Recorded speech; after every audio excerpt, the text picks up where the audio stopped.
Voilà, ça fait longtemps que je n'ai pas fait ça. Bonjour, bonsoir tout le monde et bienvenue dans le SC Made in France, le 164e épisode de le SC Made in France. Ça faisait un petit moment, on a pris l'été pour se reposer et pour mettre les idées à plat. Nous revoilà, Adil est avec nous. Bonsoir Adil. Ça faisait longtemps que j'ai pas participé à un épisode, hein. Bonsoir Goen avec nous aussi. Bonsoir à tous, bonjour, peu importe quand vous enregistrez, ça peut être quand vous écoutez, pardon, ça peut être le matin, le soir, mais Oui. tout va bien, voilà, ça y est, l'été est passé, maintenant l'automne arrive, l'Eurovision Junior, la nouvelle saison Eurovision 2026 qui risque d'être assez folklorique, mais tout va bien. C'est vrai, on part sur une 5e ou 6e saison, je sais plus nous. C'est gentil. Et bonsoir Sacha, Alexandre, pardon. Oui, les deux marchent très bien comme d'habitude, hein, pour rappel. Mais oui, bonjour, bonsoir à tous. Là, il est 18h49 à l'instant, on tourne. Mais voilà, on espère que vous êtes bien reposés et on espère que la suite de la saison va se passer de la meilleure des manières. On va avoir le On temps d'en espère. parler. On espère. Et bah écoutez, sans plus tarder, on aborde notre premier sujet qui est simplement le sujet de notre retour. Si vous avez suivi un petit peu lors du dernier épisode, on s'était dit que on ne savait pas si le SM Made in France allait revenir, qu'on allait prendre un été pour se poser la question. On a pris cet été pour se poser la question et on est là à une seule et unique condition. Si Israël reste, et ça on le saura en novembre, on va en parler juste après, nous arrêterons le podcast SM Made in France. C'est une décision commune. Certains arrêteront tout simplement de regarder l'Eurovision. Et de toute façon, l'Eurovision aura beaucoup à y perdre si Israël reste cette année. Voilà un petit peu les conditions de notre tour, et on spécifie également que cet épisode est enregistré un jour, en fait on vient d'avoir l'info, un jour avant le reveal de l'artiste et de la chanson pour la France à l'Eurovision Junior. Donc toutes nos excuses, on ne parlera pas de la chanson française lors de cet épisode, même si l'épisode doit sortir sûrement pas mal de temps après le reveal de cette chanson. Aujourd'hui, nous parlerons du potentiel départ d'Israël, de Vienne comme ville hôte, du nouveau logo, de la nouvelle DA de l'Eurovision, également des chansons de l'Albanie et des Pays-Bas pour l'Eurovision Junior. Tout de suite, sans plus tarder, nous allons évoquer l'éléphant dans la pièce. La présence d'Israël à l'Eurovision est remise en doute en ce début de nouvelle saison. Enfin, des diffuseurs ont osé prendre une position claire, c'est-à-dire se retirer si Israël venait à rester. Tout est parti de la télévision slovène, qui a été suivie de très près par l'Espagne, l'Islande, mais également la télévision néerlandophone. Et l'Irlande. Les Pays-Bas et l'Irlande, effectivement. Du coup, l'UR a accepté d'avancer un vote exceptionnel en novembre pour décider si oui ou non Israël restera. Les télévisions publiques vont voter. La majorité l'emportera sur cette décision. Parce qu'on a eu beaucoup de gens qui se demandaient est-ce que c'est pas 75% des votes qui remettra en cause la présence d'Israël. Non, ça c'est la règle pour exclure la CAN de l'Union Européenne de radio-télédiffusion en règle générale. Oui, du coup, ce sera juste un vote pour décider si oui ou non Israël restera pour l'Eurovision 2026. En réponse à ça, la CAN a voulu rappeler leur statut historique au sein de l'Eurovision, mais également le statut apolitique de l'Eurovision MDR. Et voilà, c'est un petit peu l'ambiance générale. A priori, on partirait sur un départ d'Israël. Voilà, donc qu'est-ce que vous en pensez ? Je vais donner la parole à Alexandre d'abord. Ah bah ça fait plaisir d'ouvrir le bal de cette saison, de cet automne. Ouais, bah évidemment, quand j'ai vu l'annonce, j'étais très content, évidemment, comme toi, je pense aussi, comme nous tous. Après, je pense malgré tout qu'on ne doit pas crier victoire trop vite, parce que certes, il y a quand même un gros élan de doute sur la participation d'Israël de manière générale qui grandit doucement, mais qui grandit malgré tout. Et aussi, de manière générale, un élan de soutien pour la Palestine, hein, on rappelle, hein, qui est la seule, enfin, l'une des seules victimes de cette agression. Euh, donc voilà, et donc ça se reflète par notamment les menaces de diffuseurs comme la Votros ou la RTVE, qui sont au passage respectivement les cinquième et sixième plus gros contributeurs de ce concours. Donc ça pèse quand même dans la balance, à mon avis. Je pense l'UR a peut-être pas trop envie de se frotter des départs venant de ces pays-là. Euh, donc tout ça, évidemment, ça aide énormément, ça a beaucoup aidé pour prendre cette décision-là. Donc très content là-dessus. Malgré tout, j'aimerais quand même rappeler ou vous apprendre pour ceux qui l'auraient pas vu, que beaucoup de diffuseurs ont dit qu'ils resteraient neutres par rapport à ça. Notamment, alors il y a quand même une nuance à apporter là-dessus, notamment la DR qui eux ont dit qu'ils ne boycotteraient pas l'Eurovision en cas que si Israël restait. Même chose avec la SVT, je crois d'ailleurs. Et aussi, Ouais, de un peu. manière générale, le Royaume-Uni et aussi l'Allemagne, qui eux ont annoncé qu'ils respecteraient la décision de l'UR, peu importe quelle qu'elle soit, donc qui au passage renie les rumeurs comme quoi ils se retireraient, complètement débile, pareil pour l'Italie d'ailleurs. Et L'Italie, j'ai oublié oui, de spécifier sur l'Italie, il y a 3 des 8 oui, membres du Conseil général de la RAI qui ont dit qu'ils étaient pour que Israël se retire du concours. oui, exactement, ouais. Et que même oui, c'est ça, exactement ce que tu as dit. Et ça fait extrêmement plaisir. Donc ça renie totalement, ça remet totalement en cause les rumeurs qui venaient d'un média israélien au passage. Euh, donc voilà. Donc déjà ce que tu viens de dire, ça amorce la première chose enfin la première chose que je voulais dire, qui est une nuance à apporter là-dessus, c'est que effectivement il y a beaucoup de pays qui ont annoncé être neutres, mais on a quand même eu des news de je ne sais plus quel média, faudrait que je le retrouve, mais notamment de la NRK qui semblerait, voilà, ça vient de Eurotrip Podcast, de sources proches de la NRK qui aurait confirmé à Callum Rowe, donc journaliste à Eurotrip Podcast, qu'il est probable que la NRK se retire en cas de participation de leur part. Donc ce qui va à l'encontre de ce qu'ils avaient dit au départ, parce que la NRK avait eux aussi dit qu'ils ne boycotteraient pas. Donc bizarre le change of heart, comme on dit, le changement de décision. Mais ça laisse supposer que d'autres pays le feront. Ce qui, a priori, semble être possible pour l'Italie, à voir si leurs autres membres du comité, ou je ne sais pas trop quoi, changent d'avis eux aussi. Et aussi, la deuxième chose, c'est que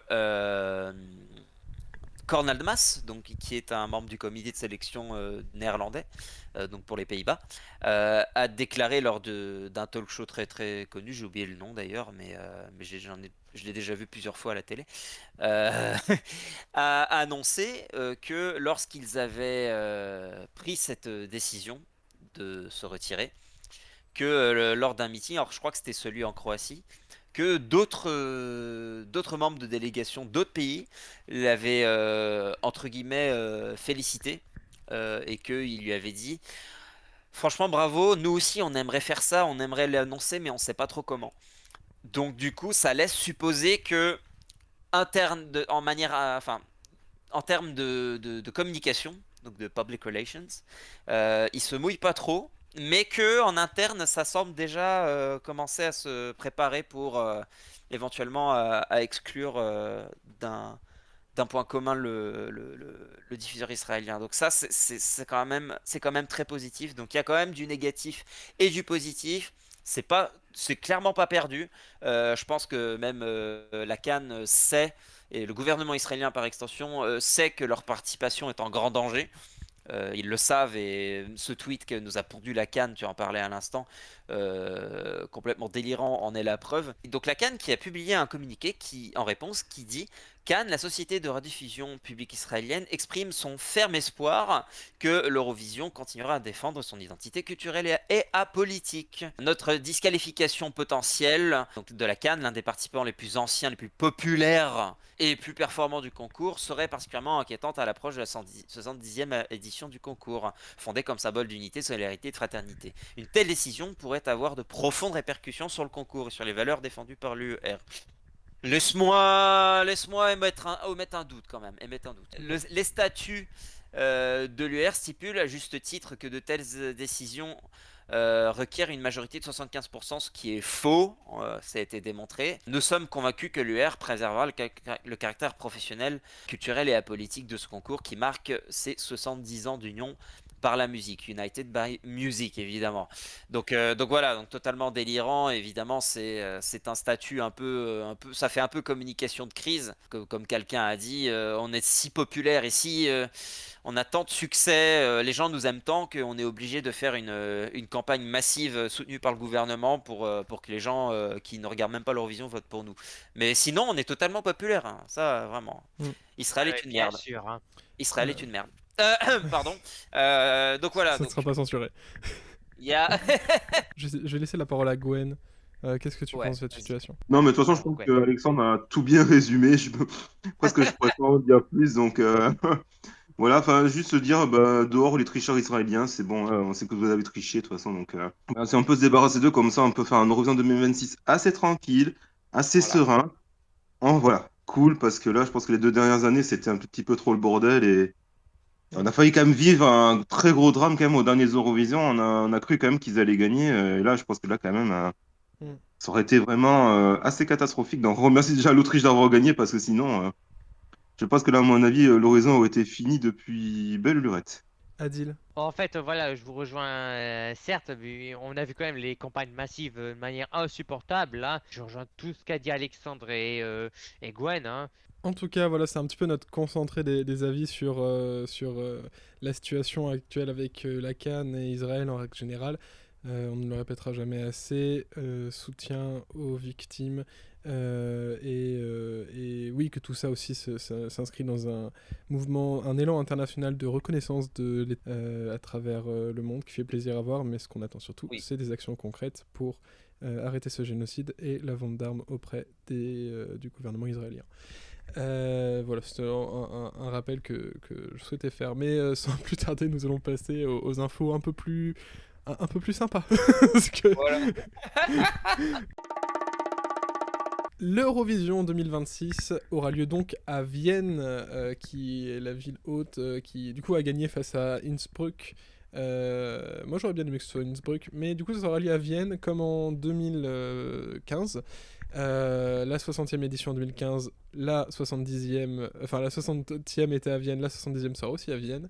Qu'est-ce qu'on pense du choix de cette ville haute, Adil? Alors, de deux choses l'une, bon, le choix est logique, bon, Neta s'est fait encore troll, et de deux, bon, en vrai, c'est qu'on regarde un peu les membres de la délégation, ça va faire plaisir à Ludovic Hurel, c'était son tout premier Eurovision d'ailleurs, hein. Voilà, c'est tout. Gwen, sur le choix de Vienne? En soi, c'est le choix le plus logique. Enfin, je veux dire, bon, j'étais déjà allé à Vienne il y a 10 ans justement, et puis c'est une belle ville, ils ont une très bonne salle.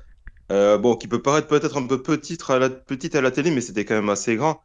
Après, c'est une ville riche d'histoire. Je pense que Stéphane Bern va se régaler, il va se défouler à balancer encore des anecdotes assez croustillantes.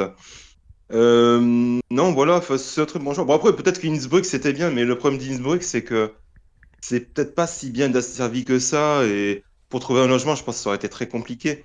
Alors que Vienne, c'est la capitale, c'est assez grand, il y a des logements partout. C'est bien desservi parce que tu as l'aéroport. Même, je trouve même que l'aéroport, enfin, pour être allé en avion il y a 10 ans, il était assez clean, j'ai envie de dire, c'était assez correct. Et puis même bien desservi par rapport au centre-ville. Et puis même, je me rappelle que l'aller-retour entre le centre-ville et l'aéroport était gratuit, c'était subventionné par l'OGAE. Enfin, même offert par l'OGAE, je voulais dire plutôt. Non, franchement, je pense que vraiment que Vienne va vraiment va vraiment tirer vraiment du positif de cette organisation et je pense que tout va bien se passer, voilà. Sans Israël, entre guillemets, mais vraiment, c'est un très bon choix. Ça me va très bien. Sachant que le- sur Stéphane Bern et les références culturelles, je pense que tout Eurofan l'a vu, cette vidéo de Mister JD sur l'Eurovision 2015 et 2014. Il parle justement de Stéphane Bern qui dit oui, c'est pas secret d'histoire ce soir. Et juste après, il dit et on reconnaît le château de là où Marie-Antoinette est allée. Donc, Ouais. ce sera Et sûrement ça aussi la soirée. Soit dit en passant, très rapidement, cette vidéo, je l'aime pas trop parce que il se focus tellement sur des problèmes qui d'habitude n'arrivent jamais. Enfin, je veux dire, les bugs pour putain, les porte-paroles ne sont jamais réapparus. Et évidemment, la seule année où il parle de l'Eurovision, il se passe ça. Et je trouve que c'est dommage, ça va à l'encontre du show etc. Il y a trop de Ouais, négatifs en mais fait. je Mais suis voilà. pas objectif sur Mister JD. Alexandre, qu'est-ce que tu penses de Vienne? Comme choix, bah, c'est un très bon choix. J'aurais préféré Innsbruck, mais comme Gwen a dit, c'était peut-être mieux finalement d'un point de vue infrastructure. Donc pas déçu malgré tout. On va passer sans plus tarder à l'annonce qui a été faite. Une annonce qui est sortie de nulle part, mais qui pourtant fait un peu sens. C'est le changement de direction artistique de l'Eurovision. Ils ont changé le logo et en général leur thème principal. Alors qu'est-ce qu'on pense de ce nouveau logo qui intervient du coup 10 ans après l'autre changement qui avait eu lieu de logo.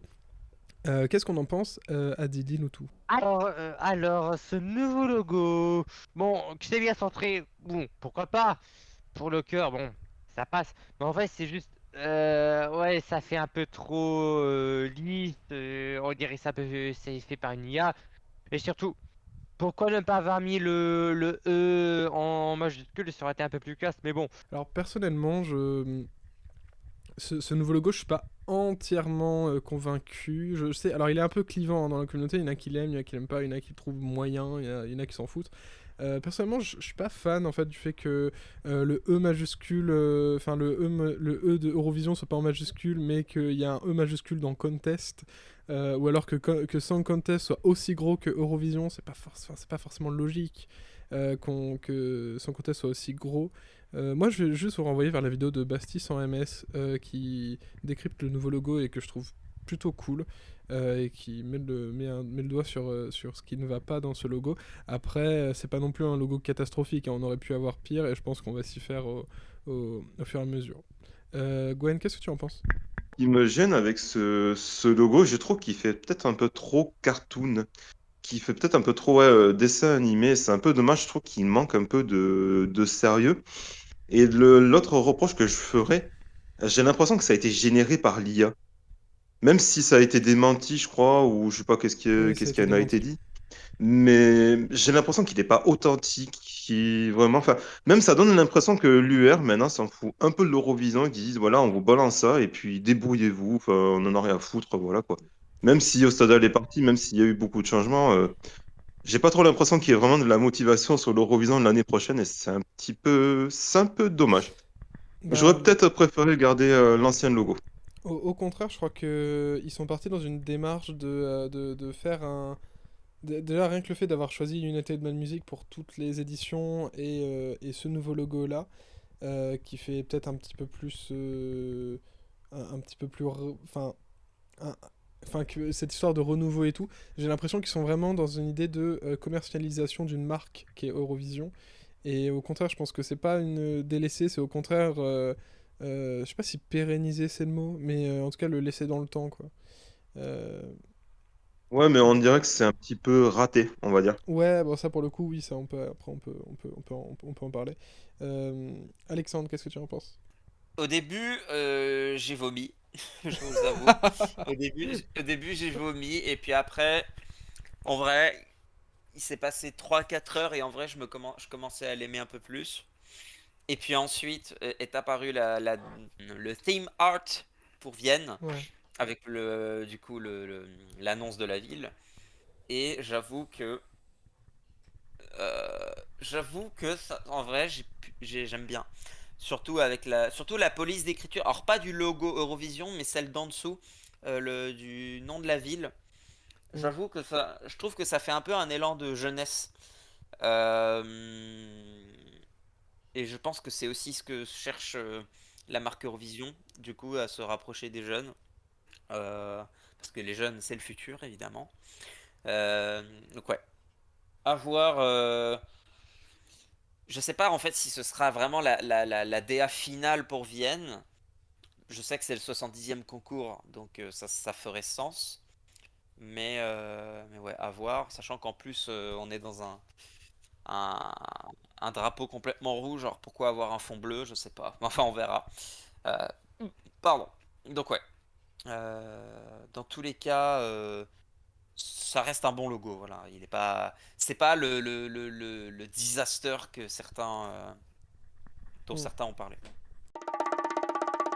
Les chansons pour le junior. Alors, pour rappel, on n'a pas pu encore écouter la chanson française parce qu'on enregistre avant que ça dévoile la chanson française. Du coup, on en parlera dans le prochain épisode, dans le 165. Par contre, du coup, on va parler de 2 chansons qui sont sorties. La première, c'est celle de l'Albanie Fruta Périmée de Kronipula, qui a gagné la finale nationale. Alors, moi, je vais pas m'exprimer sur le sujet parce que tout simplement, la chanson est sortie il y a longtemps et que je n'ai aucun souvenir de cette chanson, je sais juste qu'elle était un peu oubliable, et du coup c'est le cas.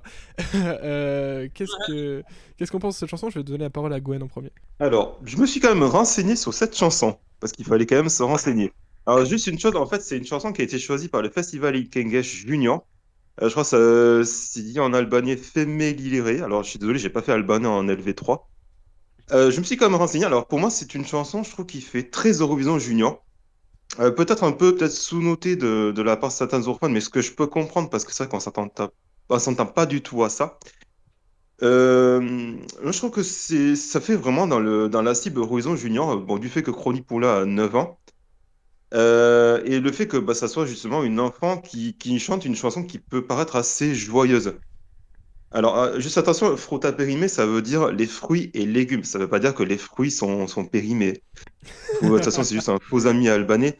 Et justement, dans cette chanson, pour avoir lu les paroles, ça pourrait être bah, une chanson sur, bah, genre, dans le genre manger, bouger, manger équilibré, pas trop sucré, pas trop salé, enfin un peu dans le genre. Mais je pense qu'en fait, ce qui manque, c'est de savoir s'il va y avoir un revamp et c'est de savoir comment va être la mise en scène. Parce que si elle nous fout genre des gamins déguisés en banane ou en pomme ou tout ce que tu veux, ça va être un peu mal barré, quoi. Mais je me dis que l'Albanie peut-être peut faire j'en mets 203, j'ai envie de dire, mais une troisième année d'affilée au jury où ça peut bien se passer. Par contre, le vote internet, je sais pas trop ce que ça peut donner. Je dirais, moi j'aime bien, maintenant, après, si les autres n'aiment pas, je peux comprendre. Alexandre, qu'est-ce que tu penses de cette chanson? J'ai écouté il y a longtemps et je m'en souviens plus trop. Non, pareil comme toi.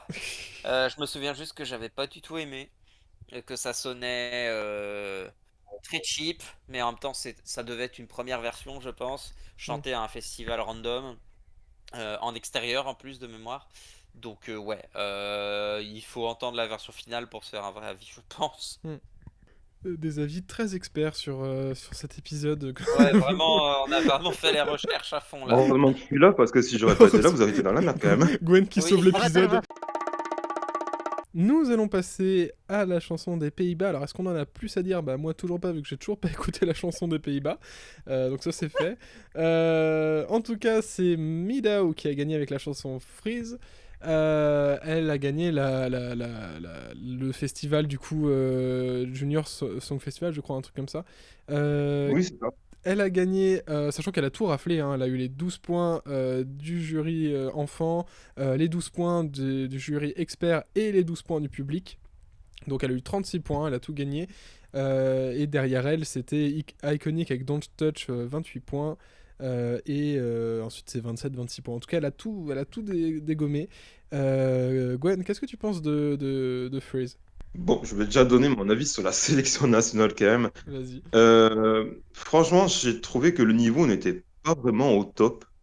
Je trouve que vraiment pour une sélection, bon après on sait qu'habituellement les Pays-Bas font bah, ce genre de sélection chaque année avec trois ou quatre contributions plutôt parce que derrière ils bricolent des groupes, ils bricolent des duos, des chanteurs uniques, enfin bref, peu importe. Je trouve vraiment dommage que les Pays-Bas ne se renouvellent pas et que balancent des chansons un peu banales, on va dire, sans plus. Et je dirais que Meadow avec Freeze, ça va dans ce sens-là aussi. C'est pas mauvais, ça reste bon, agréable à écouter. Mais bon, après, je dirais ça, c'est dans la cible, je dirais plutôt adolescent. Mais c'est pas vraiment la chanson que je raffole le plus. Et je pense pas que ça soit vraiment cette chanson que je mettrais dans le haut du classement. Surtout que quand même cette année, ils sont 18 participants et que les Pays-Bas galèrent un petit peu ces dernières années. Je pense pas que ça soit cette année que qu'ils iront faire plus. Ah, je dirais peut-être oui pour le vote Internet, qui pourrait peut-être toucher une cible assez ouais, adolescent. Mais le jury, je sais pas si s'ils apprécieront la chanson. Je me tromperai peut-être, mais pour moi, voilà, c'est peut-être sans moi les Pays-Bas. Hmm, d'accord. Alexandre? Je n'ai pas écouté la chanson non plus, on change pas une équipe qui gagne. Allez. Donc voilà, mais bon courage aux Pays-Bas malgré tout. Voilà. On n'en dira plus sur toutes les chansons du Junior pendant notre épisode prédiction. En tout cas, bah oui, vous en faites pas, on fera le taf pour les prochaines chansons du Junior. C'est juste que là, bon, c'est la reprise. On s'est pas Je intéressé pense pour que l'instant. pour le prochain épisode, je crois que c'est moi qui vais présenter l'Horizon Junior, comme ça, ce Mais sera peut-être plus simple. avec plaisir. Enfin, Avec plaisir. Voilà, bah c'est tout pour ce nouvel épisode, cet épisode de rentrée un petit peu de l'ESM Made in France. On n'a jamais fait une rentrée aussi tard. Merci Adil d'avoir été là. Alors, eh bien, merci beaucoup. Merci Gwen aussi. merci à tous. Et merci Alexandre. Et de rien. Nous, on se retrouve prochainement pour un épisode. Ça dépendra vraiment de l'allure à laquelle les news sortent dans le monde de l'Eurovision. En tout cas, on vous parlera de la chanson française pour le junior dans le prochain épisode. Merci à tous de nous avoir suivis et à bientôt. Bye bye.